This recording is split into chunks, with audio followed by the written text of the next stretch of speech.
Brooke and Jeffrey in the morning. Welcome to Story Time with grown adults who definitely should have known better.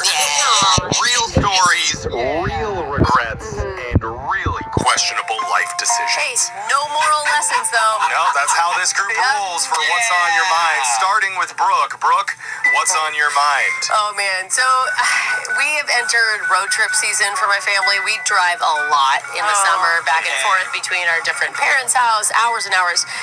And my husband has decided that his new talent is whistling. Oh no. What's wrong with whistling? Oh my God, 6 hours of whistling. And the thing is, it doesn't stop when the lyrics stop. He just keeps whistling right over the instrumental. Freestyle. Then we got into an argument over what was worse, my singing or his whistling. Okay.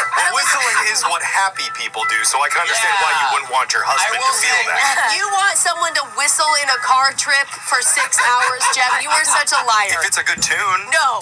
I mean, our technical director Ashton made this point the other day. You only whistle when you're happy. No one sad whistles. But it's never not obnoxious. That's also true. When have you ever heard a whistle that is like, hey, I want to join in. yes. Maybe when it's coming from somebody that you love and respect and have known and admired for 15 plus years. Yes, That's right. why, And that's why I admire him so much, to get him to stop, because it is embarrassing, okay? Yeah, you don't want happy people. On what they like better? Or Yeah. yeah, and my daughter was like, no, Dad, you need to shut it. And then my son is like, I like it. You know he's going to be a whistler. Yes. The whistle wars continue in the Fox household. I don't know how to stop it at this point. But Just let it be. Yeah. Jose, what's been on your mind? Well, I was at the airport recently and had a few minutes to kill before I boarded my flight. So I found a place to stand. I'm leaning on a pole. I'm between my gate and the next gate. Okay. And I hear the voice over the loudspeakers. So I perk up. I put my headphone on, and the flight attendant, the next gate over, says, "Excuse me, everyone. We have an important announcement to make." Okay. And I'm looking at him, and he looks to his left, makes direct eye contact with me. Okay. Right? And he says loudly, "Ladies and gentlemen, our flight is overweight." And looks at you. While he's looking directly, and he pauses and continues to look at me. Did you tell him that you have actually lost weight? Because you were looking fantastic. Well, I try to look around, I'm like, what? Wait, what did I do? I'm not even on that flight.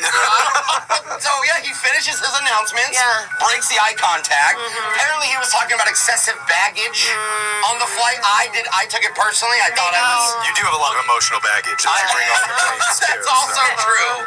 So anyway, I just wanted to say, if any airline employees are listening, and you are making the flight is overweight announcement, maybe look down. maybe look, don't make Look eye up at the contact with sky. people. Yeah. I think it's suitcase.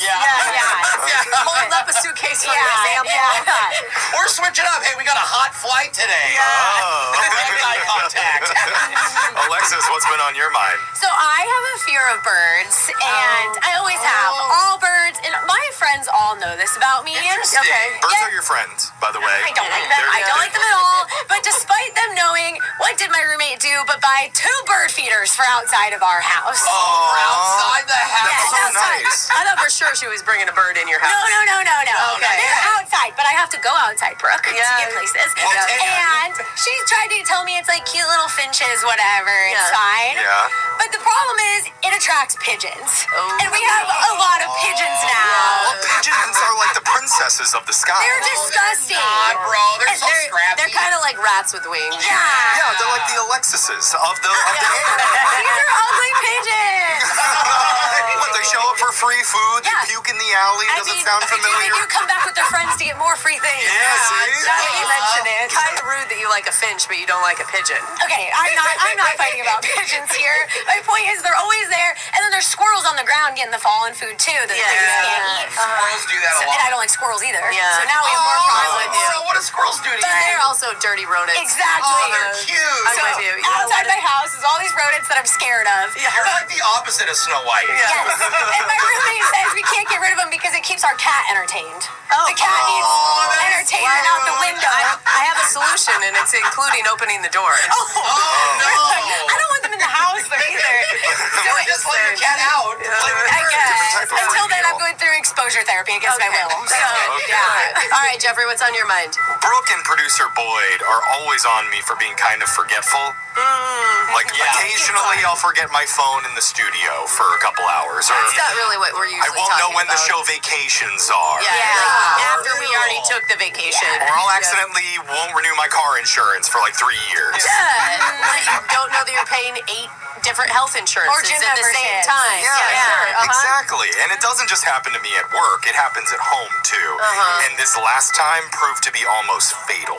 God, Jeff. What? It was a pretty simple situation. I was just making myself a sandwich. And I needed a tiny bowl for my sliced avocados. So like a little ramekin or a little big. yeah, I like to sidekick. display them before I pop them on the sandwich. Anyway, I look in my cabinet, I grab a bowl with my left hand, Yes. and then I close the cabinet with my right hand. And Problem is, I completely forgot in my right hand, I'm still holding the knife to cut the avocados. Jeff. So I'm carelessly closing the cabinet with my knife hand. Oh! The knife goes right under my chin, and I feel the blade drag straight across the center of my throat. You almost cut your own throat! So People would have thought you did that on purpose is the worst I part. Believes that wasn't on purpose. You would have been institutionalized if you had Yeah. gone to the doctor. in the moment I realize what I did, my life flashes before my eyes. I'm like, this is how it ends, making a turkey bacon avocado. And I look down at my hand. Thank God it's only a butter knife. Jeff, you could have led with that. No one's Thank gonna God. get what? There's no life flashing before your eyes with a butter knife. What next? Oh, you almost put a spoon up to your face. I normally have a very sharp knife to cut my avocados. This was the one time I used a butter knife to do it. But almost I accidentally ended myself in my kitchen Someone's being over dramatic. a turkey bacon avocado sandwich. It's like he ate cereal and gagged on the spoon. He's like, oh, I almost choked to death. Worst Final Destination scene of all time. But that's what's on our minds. I'm glad I'm still here. And text into 78592. Tell us what's been on your mind. It's Brooke and Jeffrey in the morning.